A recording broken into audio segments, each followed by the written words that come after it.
ஸ்ருதிஸ்மிருதிபுராணானாம் ஆலயம் கருணாலயம் நமாமி பகவத்பாதசங்கரம் லோகசங்கரம். இப்போ நம்ம பார்த்தோம் பகவத்பாதாருடைய அவதார நோக்கம் என்ன, வேதாந்த சாஸ்திர பிரகாசனமே அவதார நோக்கம். இப்போ நம்ம முன்னால பார்த்தோம் அயனம் அப்படின்னா கமனம், இந்த ஜீவனை அஜ்ஞானத்திலேருந்து ஞானத்துக்கு கூட்டிட்டு போறது. அதுதான் வேதாந்த சாஸ்திரத்தின் மூலமா ஆச்சாரியால் செய்தது. இப்போ வேதாந்த சாஸ்திரம் அப்படின்னு சொன்னோம்னா பாஷ்யங்கள் இருக்கு, பிரகரண கிரந்தங்கள் இருக்கு. ஆனா எல்லாருக்குமே பாஷ்யம் புரியாது.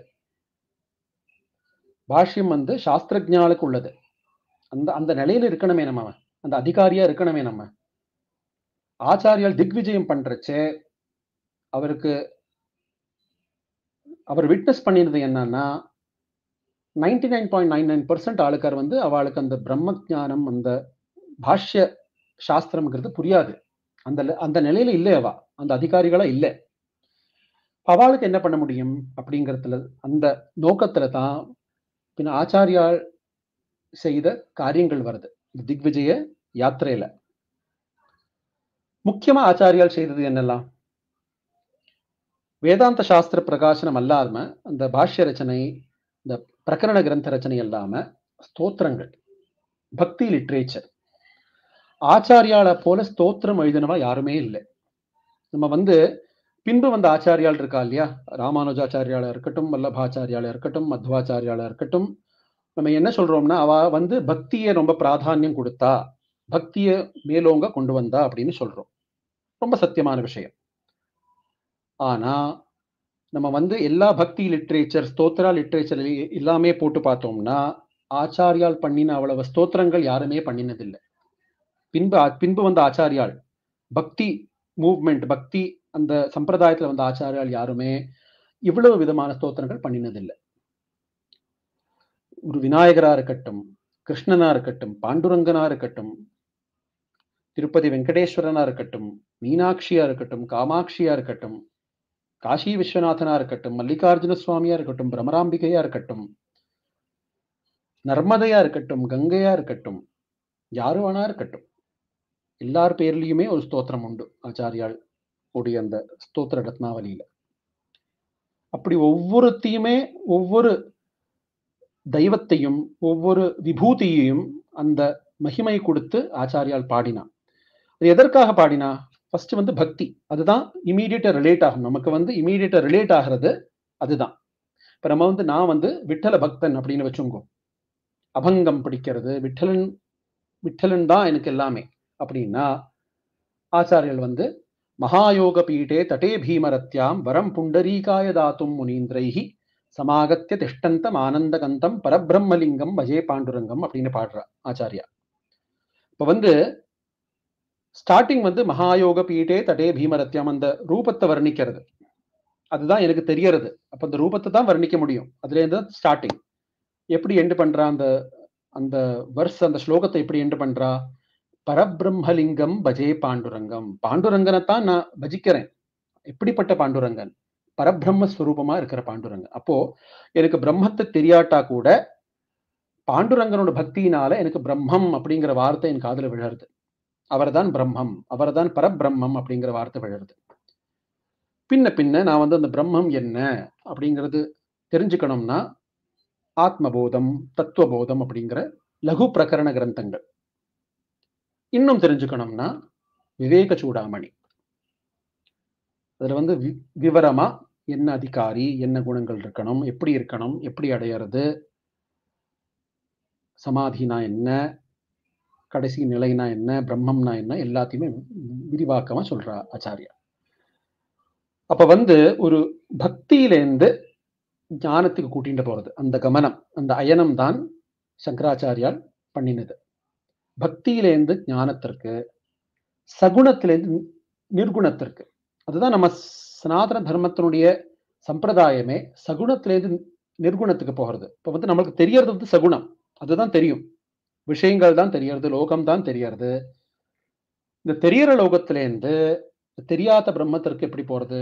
தெரியாத பிரம்மம்னா காணாத பிரம்மம், அனுபவத்துல இருக்கு, ஆனா நமக்கு காணல, நமக்கு இந்திரிய வேத்தியமா இல்லை. அந்த இந்திரிய வேத்தியமா இல்லாத பிரம்மத்திற்கு எப்படி போறது? இந்திரிய வேத்தியமான லோகத்திலிருந்து இந்திரிய வேத்தியம் இல்லாத இந்த பிரம்மத்திற்கு போகக்கூடிய அந்த வழி காமிக்கிறது ஆச்சாரியாளுடைய ஸ்தோத்திரங்கள், லகு பிரகரண கிரந்தங்கள், பிரகரண கிரந்தங்கள். இதுதான் அந்த த பாத், த அப்ரோச் ஆச்சாரியால் கொண்டு வந்தது. Beautiful approach. எல்லாருக்குமே போகலாம் அந்த பாதையில, அந்த பதத்துல அப்படிங்கிற ஒரு அப்ரோச். இது one main contribution of the Acharya. ரெண்டாவது வந்து நம்ம சனாதன தர்மத்தினுடைய மூலமா இருக்கிறதே க்ஷேத்திரங்கள். இப்போ வந்து பழைய காலத்துல வந்து க்ஷேத்திரம், the temples were social, cultural, administrative centres for the kingdom. இப்போ வந்து அப்படி இல்லை. இப்போ வந்து நம்ம வந்து ஒரு பூஜை பண்ணணும்னாலோ ஒரு பிரார்த்தனை பண்ணனாலோ மட்டுமே யூஸ் பண்றோம் நம்ம க்ஷேத்திரத்தை. ஆனா அந்த காலத்துல கல்ச்சரல் சென்டராகவும் இருந்திருக்கு, அட்மினிஸ்ட்ரேட்டிவ் சென்டராகவும் இருந்திருக்கு, எல்லாமாவே இருந்திருக்கு அந்த அந்த க்ஷேத்திரம்ங்கிறது. இப்போ இந்த க்ஷேத்திரத்துக்கு அவ்வளவு மகிமை ஒரு சமூகத்துல, இந்த தர்மத்துல. அந்த க்ஷேத்திரம் போயிடுத்துன்னா அந்த தர்மமே போயிடு. அதுதான் நம்ம இன்வேடர்ஸ் எல்லாம் பண்ணினதே அதுதான். அவ வந்து ஃபர்ஸ்ட் லூட் பண்ணினது டெம்பிள, ஃபர்ஸ்ட் மியூட்டிலேட் பண்ணினது விக்கிரகங்களை, சின்ன பின்னமாக்கினது விக்கிரகங்களை. ஏன்னா அதுதான் நம்ம முக்கிய தாரா, அந்த ஃபல்க்ரமே அதுதான். நம்ம சமூகத்தினுடைய ஃபல்க்ரம், சொசைட்டியோட ஃபல்க்ரமே அதுதான். அப்போ வந்து ஆச்சாரியால் அதை ரொம்ப ஃபோக்கஸ்டு அதை பார்த்துட்டு என்ன பண்ணினான்னா, ஆச்சாரியால் டைம்லயே இன்வேஷன்ஸ் இருந்திருக்கு. Different types of invasions from other countries outside of India இருந்திருக்கு அப்பவே. அப்போ வந்து ஆச்சாரியால் தன்னுடைய திக்விஜயத்துல ஃபர்ஸ்ட் இது பண்ணினது வந்து காஷியிலேருந்து பத்ரிகாசிரமம் போற வழியில ரிஷிகேஷ நாராயணன் அப்படிங்கிற இடத்துல போனப்போ, ரிஷிகேஷ நாராயணனுடைய விக்கிரகம் இல்லை, அங்க சாலகிராம பூஜை தான் நடக்கிறது. ஆச்சாரியால் வந்து அந்த கங்கையில முங்கிவிட்டு அந்த விக்கிரகத்தை கொண்டு வந்து ஸ்தாபிச்சிருக்கா. அதுதான் இப்போ ரிஷிகேஷ நாராயண கோவில், பரத் மந்திர் அப்படின்னு சொல்றா.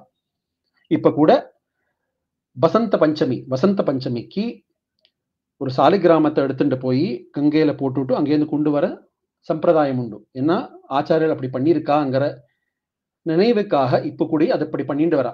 அப்படி ஊர்வலம் நடக்கும் இப்ப கூடி ரிஷிகேஷ நாராயண மந்திர்ல. பின்பு வந்து பத்ரிகாசிரமம், பத்ரி நாராயணனுடைய க்ஷேத்திரத்துல கூட விக்கிரகம் இருக்கல. அந்த யோகமூர்த்தி, யோகநாராயண விக்கிரகம் அது இருக்கல. அப்போ சாலகிராம பூஜை தான் நடந்துட்டு இருந்தது. ஏன்னா இப்படி ஒரு இன்வேஷன்ஸ் வரும்போது அது விக்கிரகத்தை சிதிலப்படுத்தக்கூடாது அப்படிங்கிறதுக்காக அங்க இருந்த ஆளுக்கார் வந்து அதை வள்ளத்துல போட்டுவிட்டா, அந்த கங்கையில போட்டுவிட்டா.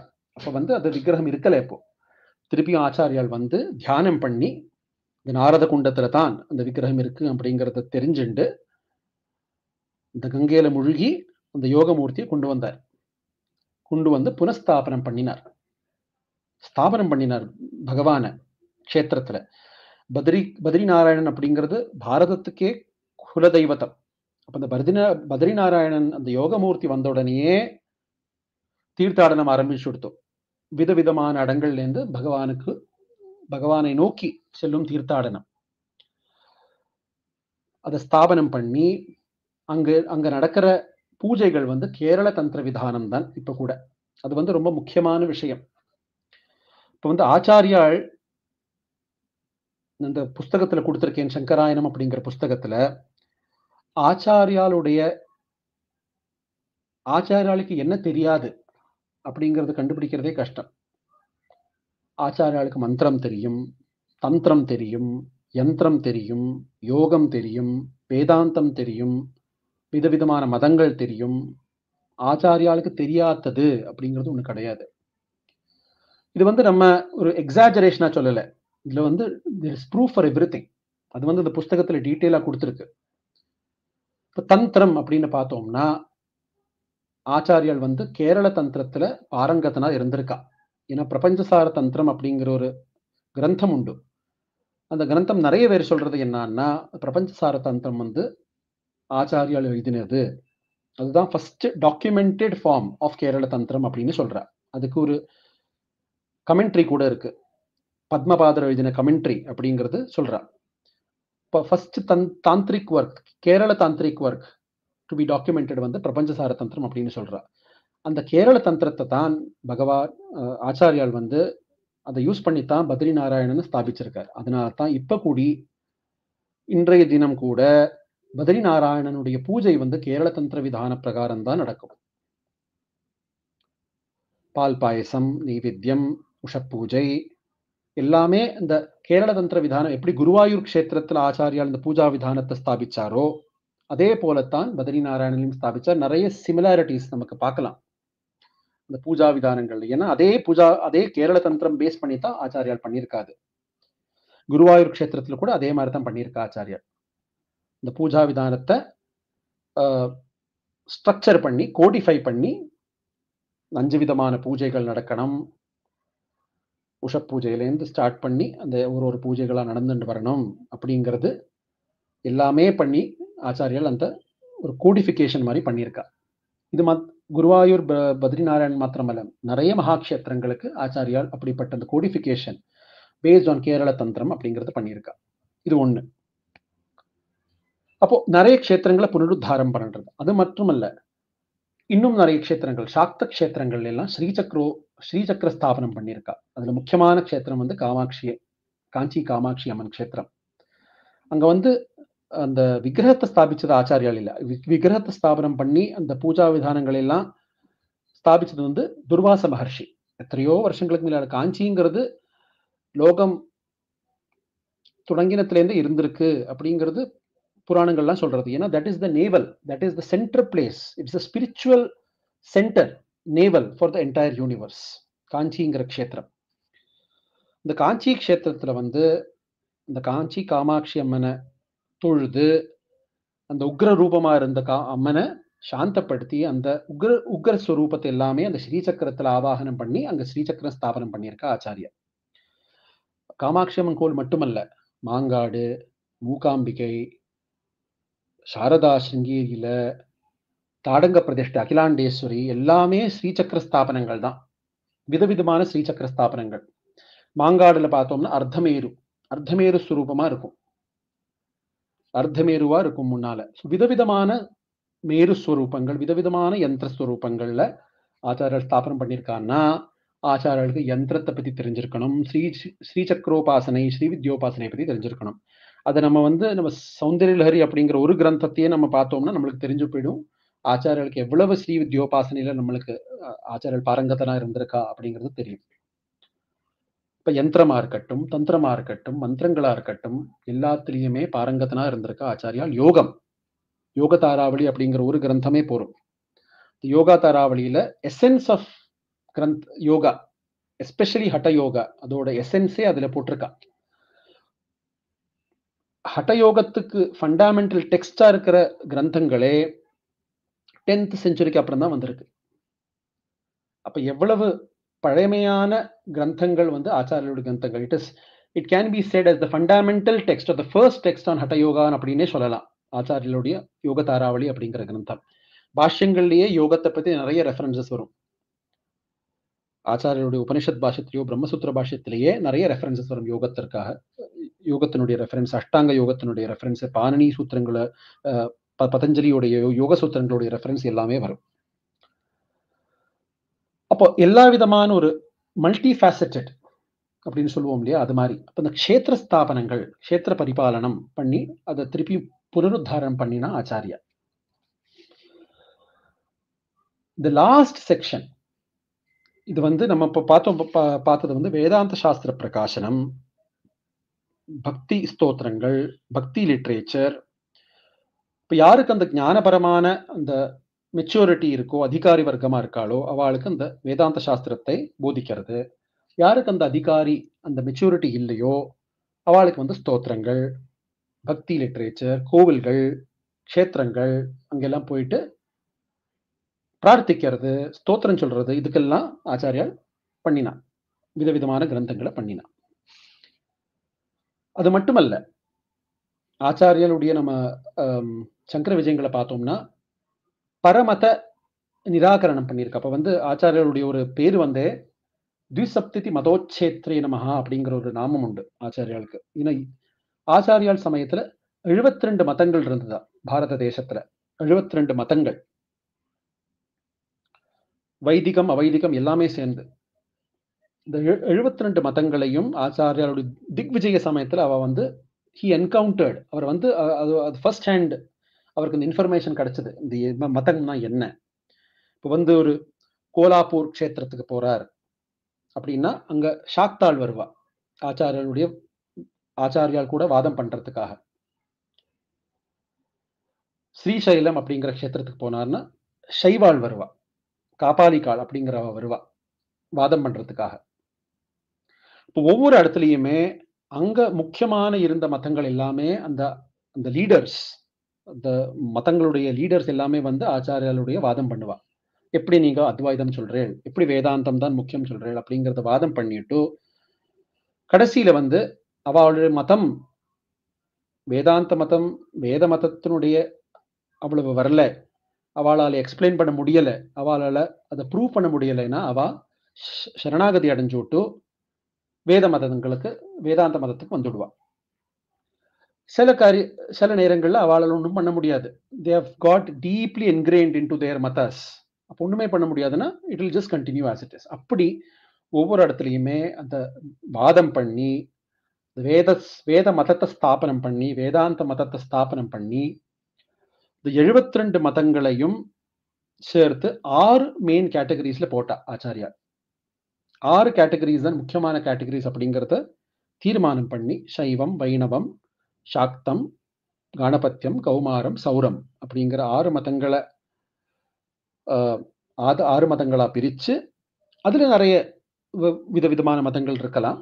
ஆனா இந்த 6 மதங்களை பிரிச்சு ஷண்மத ஸ்தாபனாச்சாரியா அப்படின்னு நம்ம சொல்றோம். அப்ப இந்த 6 மதங்கள் முக்கியமான மதங்கள் எல்லாத்துலேயுமே வேதபரமா இருக்கணும், வைதிகபரமா இருக்கணும், தார்மீகமா இருக்கணும். அதார்மிகமாவோ அவைதிகமாவோ இருந்தா அதற்கு பலம் இல்லை.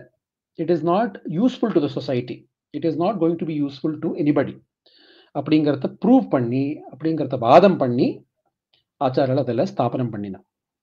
இப்போ நம்ம வந்து நிறைய அதனுடைய பலன்தான் நம்ம வந்து நிறைய ஸ்மார்த்த குடும்பங்கள்ல பஞ்சாயத்தன பூஜை அப்படிங்கிறது உண்டு. பஞ்சாயத்தனம்னா 5 தெய்வங்கள், அதுல பானலிங்கம்,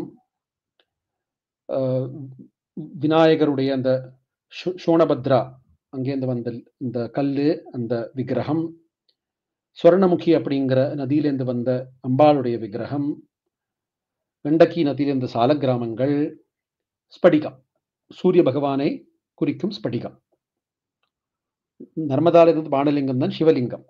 இந்த 5 தெய்வங்களை வச்சு பூஜை பண்றது. 6வது வந்து கௌமாரம். கௌமாரம்ங்கிறது அது வந்து சுந்தர்குமார் அண்ணா ரொம்ப அழகா சொல்லுவா, என்னத்தினால அது இல்லைன்னா குமரன் அப்படிங்கிறது அக்னி ஸ்வரூபம், அக்னி தான் குமரன். அதனால எல்லா கிரகங்கள்லையுமே அந்த காலத்துல அக்னி இருந்தது, அக்னி உபாசனை இருந்தது செப்பரேட்டாவே. அக்னி உபாசனை இருக்கிறச்சே இந்த விக்கிரகாராதனை அவசியம் இல்லை அப்படிங்கிறதுக்காகவே பஞ்சாயத்தனமா இருந்தது. இப்ப வந்து நிறைய வீடுகள்ல அக்னி உபாசனையே இல்லை. அப்ப வந்து நிறைய பேர் வந்து ஒரு நாக ரூபமாவோ ஒரு வேல் ரூபமாவோ அந்த ரூபத்தை இந்த பஞ்சாயத்தன பூஜையில வச்சுட்டு அதை ஆராதனை பண்றா. அப்ப 6 அந்த ஷண்மதம் வந்து ஆயிடுறதாங்க. இந்த பரம்பரை எல்லாமே ஆச்சாரியாலேருந்து வந்த பரம்பரை தான். பக்தி பரம்பரை, உபாசனா பரம்பரை, இது எல்லாமே ஆச்சாரியால் பரம்பரை. இந்த மெச்சூரிட்டி இல்லாத ஆளுக்காருக்கெல்லாம் எப்படி பண்ணணுங்கிறது கொடுத்தது. வேதாந்த சாஸ்திரம் ஞானம் எல்லாமே மத்தியத்துக்கு கொடுத்தது. இப்போ வந்து இது எல்லாத்தையுமே காப்பாத்துறதுக்காக ஆச்சாரியால் என்ன பண்ணினா, என்ன ஸ்தாபனம் பண்ணினா, எது விதமான ஒரு இன்ஸ்டிடியூஷனலைசிங் கொண்டு வந்தா அப்படிங்கிறது நம்ம வந்து நெக்ஸ்ட் செஷன்ல பார்க்கலாம். நமஸ்காரம்.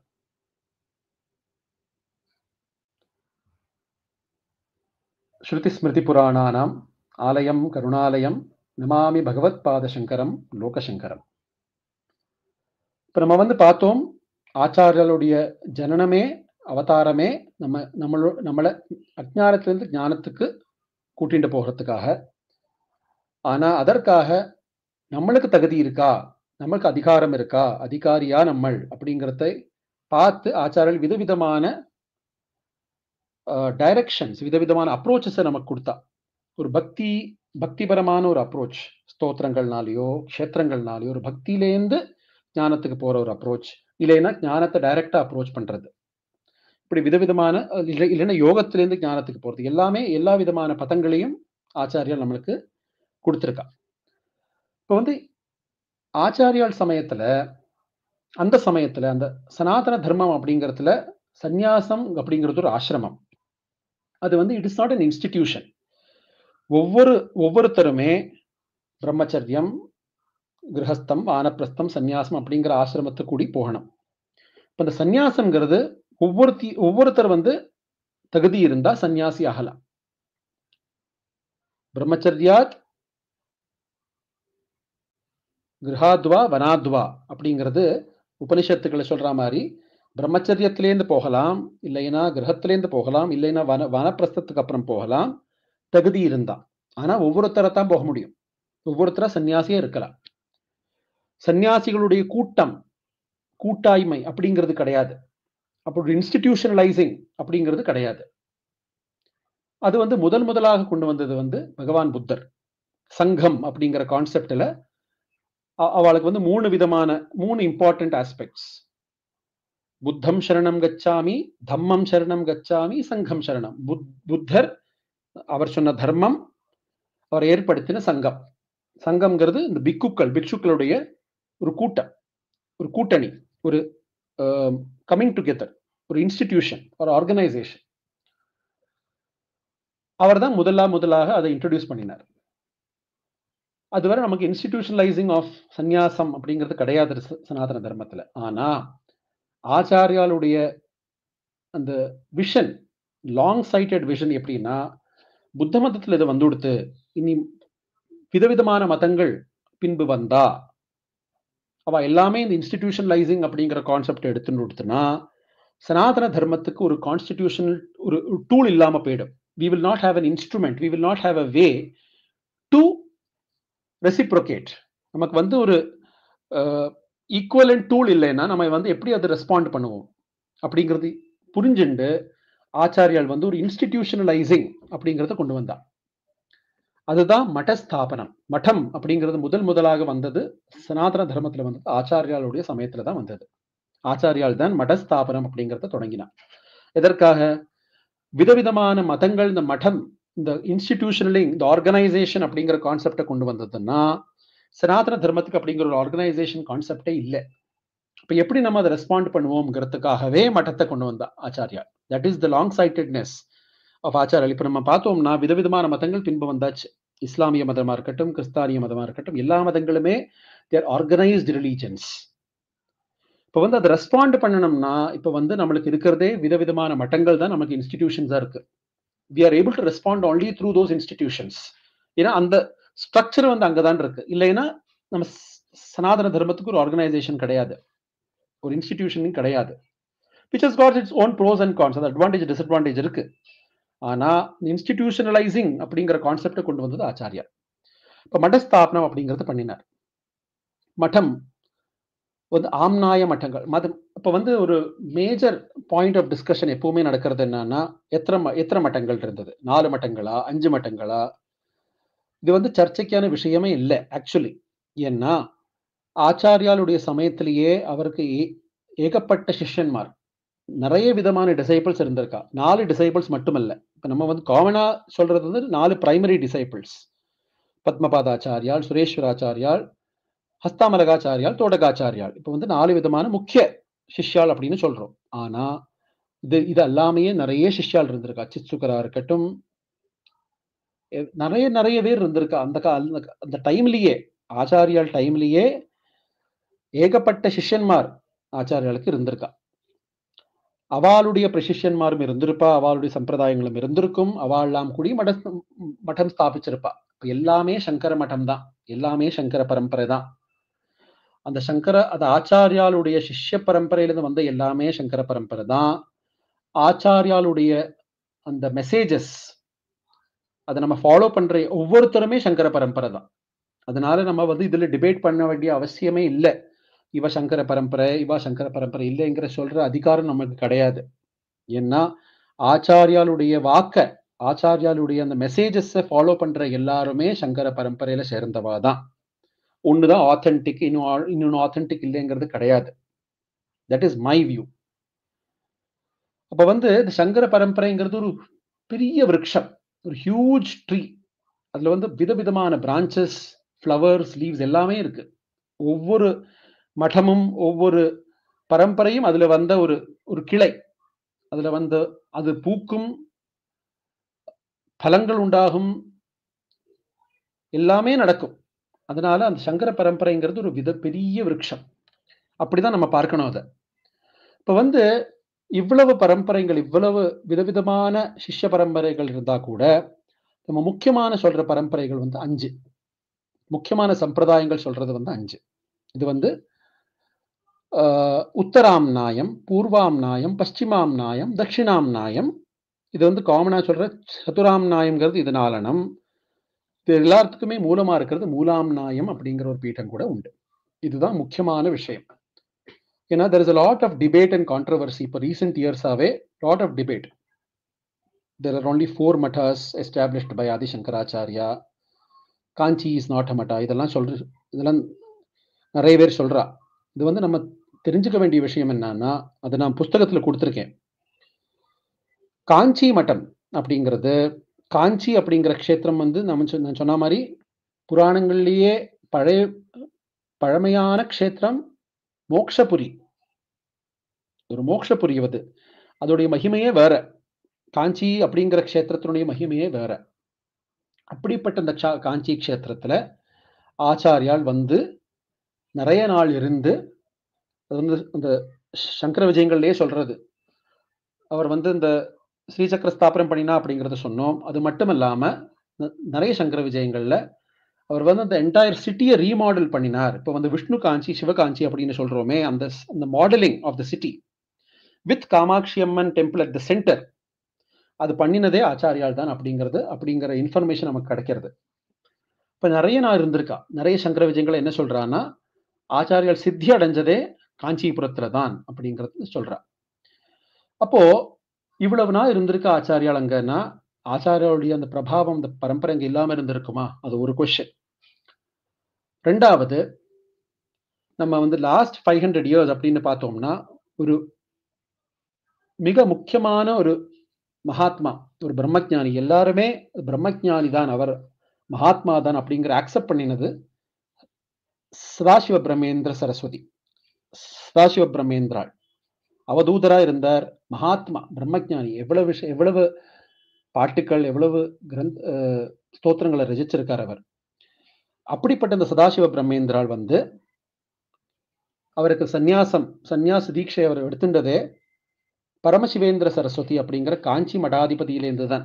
அப்ப அவரை வந்து ஹி பிலாங்ஸ் டு த காஞ்சி பரம்பரை. அதை நிரூபிக்கிறதுக்காகவே அவர் வந்து ஜகத்குரு ரத்னமாலா ஸ்தவம் அப்படிங்கிற ஒரு ஸ்தோத்திரத்தை பண்ணியிருக்கார். இந்த ஜகத்குரு ரத்னமாலா ஸ்தவத்துல இந்த குரு பரம்பரையை வர்ணிச்சுட்டு பண்ணியிருக்கார். நாராயணன்லேருந்து, நாராயணம் பத்மபூம் சொன்னோம் இல்லையா, அந்த குரு பரம்பரை, அந்த நாராயணன்லேருந்து இந்த பரம்பரையை கொண்டு வந்து சங்கராச்சாரியருடைய பரம்பரையை கொஞ்சம் விரிவாக நிறைய ஸ்தோத்திரங்கள்ல சொல்லி, பின்பு வந்த குருக்கள் எல்லாருடைய ஒவ்வொரு குருக்களுக்கு ஒவ்வொரு ஸ்தோத்திரம் அப்படிங்கிறத சொல்லி தன் குரு வர அவர் சொல்லிட்டு வந்திருக்கார். பரமசிவேந்திர சரஸ்வதி வர அவர் சொல்லிட்டு வந்திருக்கார். அது வந்து அந்த நம்ம ரெக்கார்டை பார்த்தோம்னா, அந்த லிஸ்ட் ஆஃப் ஜெகத்குருஸை பார்த்தோம்னா, that exactly matches with the records of the Kanchi Matam. அவ்வளவு குருக்கள் இருந்திருக்கணும்னா அதை நம்ம எப்படி அந்த மடம் இல்லைன்னு சொல்ல முடியும்? இவ்வளவு குருக்கள் வந்திருக்கா, இவ்வளவு மகாத்மாக்கள் வந்திருக்கா அந்த பரம்பரையில. அது மட்டுமல்ல, பகவன் நாம போதேந்திராள் அவர்தான் அந்த பஜன சம்பிரதாயத்துக்கே மூலமாக இருந்தவர். முக்கியமான அந்த திரிமூர்த்திகள் ஒருத்தர், மத்தேவாளுக்கு கூட தீட்சை கொடுத்தவர். அப்படிப்பட்ட இந்த பகவன் நாம போதேந்திராள் நம்ம லாஸ்ட் 100 இயர்ஸ் 150 இயர்ஸ்ல பார்த்த மகா பெரியவா. இப்படிப்பட்ட மகாத்மாக்கள் அந்த பரம்பரையில வந்திருக்கான்னா, அந்த பரம்பரை எப்படி இல்லைன்னு சொல்ல முடியும்? எப்படி சங்கர பரம்பரை இல்லைன்னு சொல்றது? இம்பாசிபிள். இப்ப வந்து டிஃப்ரெண்ட் நம்ம ஏது விதமா பார்த்தோம்னா கூட, காஞ்சி மட்டம், காஞ்சி பரம்பரைங்கிறது நமக்கு நிராகரணம் பண்ணவே முடியாது. காஞ்சி மட்டம் இல்லைங்கிறது சொல்லவே முடியாது. சங்கர விஜயங்கள் அதுக்கு மூலாம் நாயம், முக்கியாம் நாயம் அப்படிங்கிற விதவிதமான பேர்கள் கொடுக்கிறா. அப்போ இந்த மூலாம்நாய மடம் அப்படிங்கிற காஞ்சி மட்டமும், சதுராம்நாயம் அப்படிங்கிறது இந்த தட்சிணாம்நாய சிருங்கேரி, பூர்வாம்நாய பশ্চিமாம்நாய துவாரகாபுரி, உத்தராம்நாய ஜோஷிமட் பத்ரி க்ஷேத்திரம் இப்படிங்கிற 5 மடங்கள் முக்கியமான மடங்கள் அப்படிங்கிறத ஸ்தாபிச்சார் அப்படின்னு சொன்னோம். இதெல்லாமே எவ்வளவோ மடங்கள் இருக்கு, எவ்வளவோ மடங்கள். அது மட்டுமல்ல, இப்ப கூட இப்போ நம்ம வந்து நிறைய இப்போ இன்ஸ்டிடியூஷன்ஸ் வந்து இந்த நம்ம சனாதன தர்மத்திற்கும் வேதாந்தத்திற்கும் வேதாந்த உபனிஷத் எல்லாத்துக்குமே நமக்கு ஒரு உறுதுணையா இருக்கிற நிறைய இன்ஸ்டிடியூஷன்ஸ் இருக்கா. ராமகிருஷ்ணா மிஷன், சின்மயா மிஷன், ஆர்ஷ வித்யா குருகுலம், இதெல்லாம் நிறைய, these are all great institutions. இப்போ வந்து நம்ம சனாதன தர்மத்தில் இது எல்லாமே சங்கர பரம்பரையில வந்த பரம்பரை வந்த சம்பிரதாயங்கள் தான். சின்மயா மிஷன் வந்து சுவாமி சின்மயானந்தா அவர் வந்து சிவானந்த சரஸ்வதி அவர்கிட்டேருந்து எடுத்துட்டார். சிவானந்த சரஸ்வதினா அந்த சரஸ்வதி பரம்பரை, அந்த தசநாமி சம்பிரதாயத்திலேருந்து வந்தது தான். அதே மாதிரி ராமகிருஷ்ண பரமஹம்சருக்கு தீட்சை கொடுத்தது வந்து தோதாபுரி அப்படிங்கிற சங்கர சம்பிரதாயம், தசநாமி சம்பிரதாயத்திலேருந்து வந்த ஒரு சன்னியாசி தான் அவருக்கு தீட்சை கொடுத்துருக்காரு. இப்போ வந்து நம்ம பார்த்தோம்னா எல்லாமே சங்கர பரம்பரையை சேர்ந்தவா தான், அப்படிதான் நம்ம பார்க்கணும் இப்போ. ஏன்னா நம்ம சனாதன தர்மத்திற்கு வழியிலேந்து வர டேஞ்சர்ஸ் ரொம்பவே ஜாஸ்தி. இப்போ நம்ம வந்து உள்ளேயே நம்ம இந்த யூனிட்டி அப்படிங்கிறது இல்லைன்னா, ஒரு சமன்வயம் அப்படிங்கிறது நமக்கு உள்ளே இல்லைன்னா, ஒரு ஐக்கமத்தியம் சாமனஸ்யம் அப்படிங்கிறது நமக்கு உள்ளே இல்லைன்னா, it is going to be a great danger to the very survival of Sanatana Dharma. The survival of Sanatana Dharma is dependent on our unity. நம்ம வந்து எல்லாமே சேர்ந்து இருக்கணும். நாட் ஜஸ்ட் சங்கர பரம்பரை, அத்வைத்தம், விசிஷ்டாத்வைத்தம், துவைத்தம் எல்லாருமே சேர்ந்து இருக்கணும். அதுதான் ஆச்சாரியால் பண்ணினா. சங்கராச்சாரியார் பண்ணினதே அதுதான்.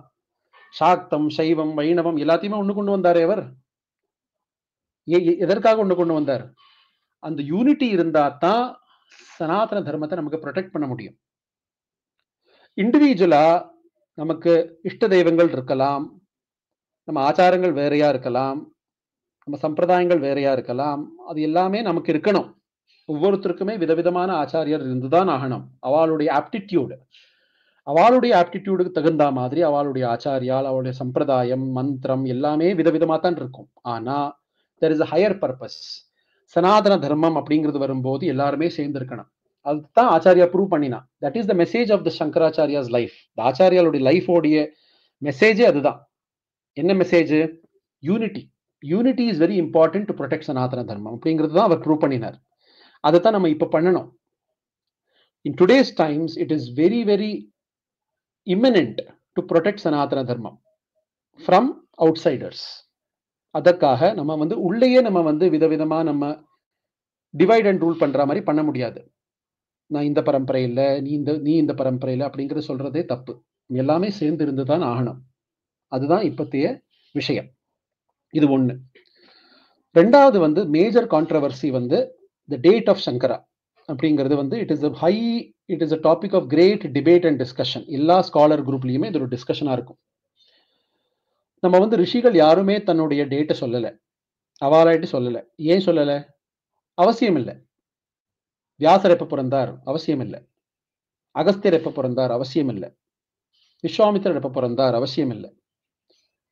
சங்கரர் எப்ப பிறந்தார்? அவசியம் இல்லை. ஏன்னா அவா என்ன சொல்றா அப்படிங்கிறது முக்கியம். அவளுடைய மெசேஜ் என்ன? இப்ப நம்ம சொன்னோம் இல்லையா, சனாதன தர்மத்தை ஒன்னா காப்பாற்றணும், ஒன்னா இருக்கணும், ஒன்னா இருந்து அந்த சனாதன தர்மத்தை காப்பாற்றணுங்கிறது தான் அவன் மெசேஜ். அந்த தர்மத்தையும் தேசத்தையும் காப்பாற்றணுங்கிறது தான் அவன் மெசேஜ்.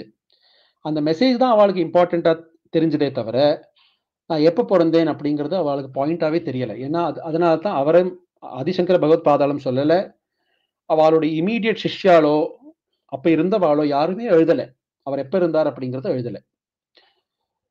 பிகாஸ் அது அவசியம் இல்லாத டிபேட்.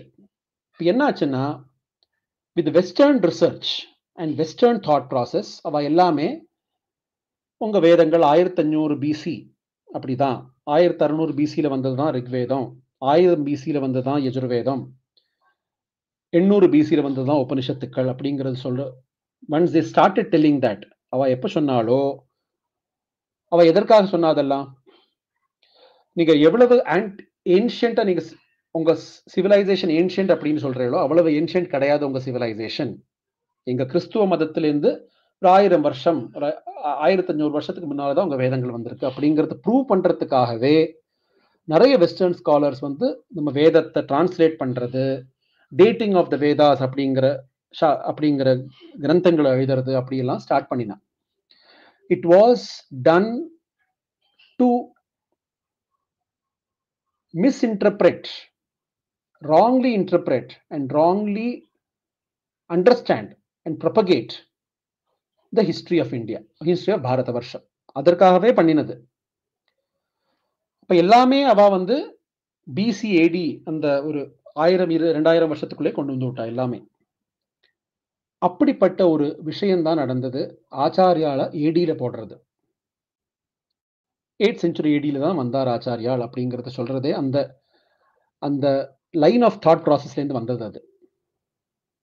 இப்போ வந்து நம்ம சொன்னோமே ஜெகத்குரு ரத்னமாஸ்தலம் அப்படின்னு சொன்னோமே, அப்படிப்பட்ட அவ்வளவு ஆச்சாரியால் இருந்தான்னா ஆச்சாரியால் பிசியில தானே இருந்திருக்கணும். எப்படி ஏடியில் இருந்திருக்க முடியும்? அவர் ஏடியில் இருந்தாருன்னா எவ்வளவு ஆச்சாரியால் இருந்திருக்க முடியுமா? சதாசிவ பிரம்மேந்திராளுக்கும் சங்கராச்சாரியருக்கும் நடுவில் இவ்வளவு ஆச்சாரியால் இருந்தான்னா அது எப்படி ஏடியா இருக்க முடியும்? Simple question. Everybody accepts Sadasiva Brahmendra as a realized soul, பிரம்மஞானி. அவர் எழுதினதுதான் ஜெகத்குரு ரத்னமாலாஸ்தவம். அவர் கொடுத்ததான் இந்த லிஸ்ட். நம்ம எப்படி நிராகரணம் பண்ண முடியும்? அது மட்டுமல்ல, this is just one part. இது வந்து இது மாதிரி நிறைய ப்ரூஃப் பாயிண்ட்ஸ் வந்து மகாபெரியவா தெய்வத்தின் குரல்ல கொடுத்திருக்கா. நிறைய விதமான data points, a lot of data points have been given to prove that the birth of the Acharya happened nearly 2500 years back. That is in the 5th century BC. 5th to 6th century BC நடந்தது ஆச்சாரியோட அவதாரம். அப்படிங்கிறத நிறைய data points கொடுத்து Maha Periyava prove பண்றா. இப்போ என்ன விஷயம்னா, இதுல விஷயம் என்னன்னா, இந்த எக்ஸாக்ட் டேட் அப்படிங்கிறதல்ல ப்ராப்ளம். பாயிண்ட் அதல்ல. பாயிண்ட் என்னன்னா, they want to prove that our rishis and Mahatma, நம்மளுடைய ரிஷிகள் மகாத்மாக்கள் எல்லாமே நம்ம ரீசெண்டானவா தான், கிரைஸ்துக்கு அப்புறம் பிறந்தவா தான், கிறிஸ்டியானிட்டியிலேருந்து எடுத்துட்டவா தான், இந்த மதங்களே, இந்த உபனிஷத்துக்களே புத்த மதத்திலேருந்து வந்தது தான், கிறிஸ்துவ மதத்திலேருந்து வந்தது தான், இதெல்லாம் ப்ரூவ் பண்றதுக்காகவே பண்றது.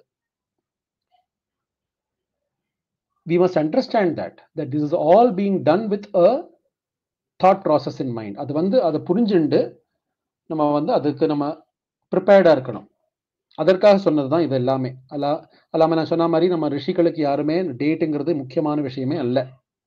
விஷயம் தான், our message, the content is more important, but we should be aware of such vested interests or maligned interest to purposefully, deliberately show our civilization and our culture and our tradition to be an aftermath of the western civilization. அது வந்து நம்ம ரொம்ப முக்கியமா இருக்கணும். அது வந்து நம்ம ஃபோக்கஸ்டா இருக்கணும் அந்த ஆர்குமெண்டேஷன்ல. அதுதான் இதுதான் 2-3 controversies related to Acharya. So நம்ம என்ன எடுத்துக்கணும்னா, கீ மெசேஜ் என்ன எடுத்துக்கணும்னா,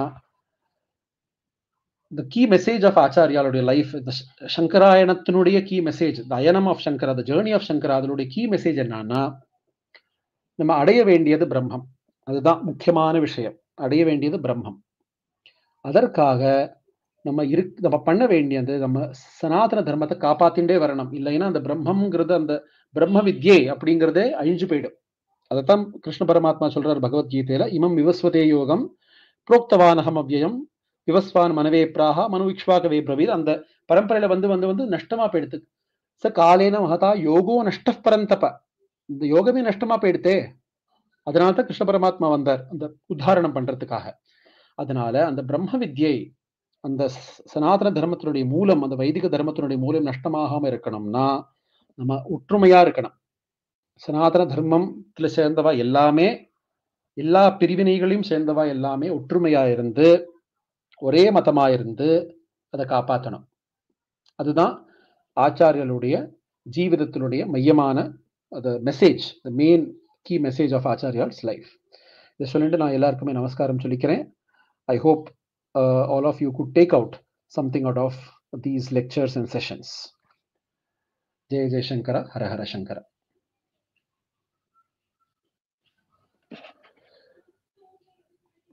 ஆயிடுத்து மாமா.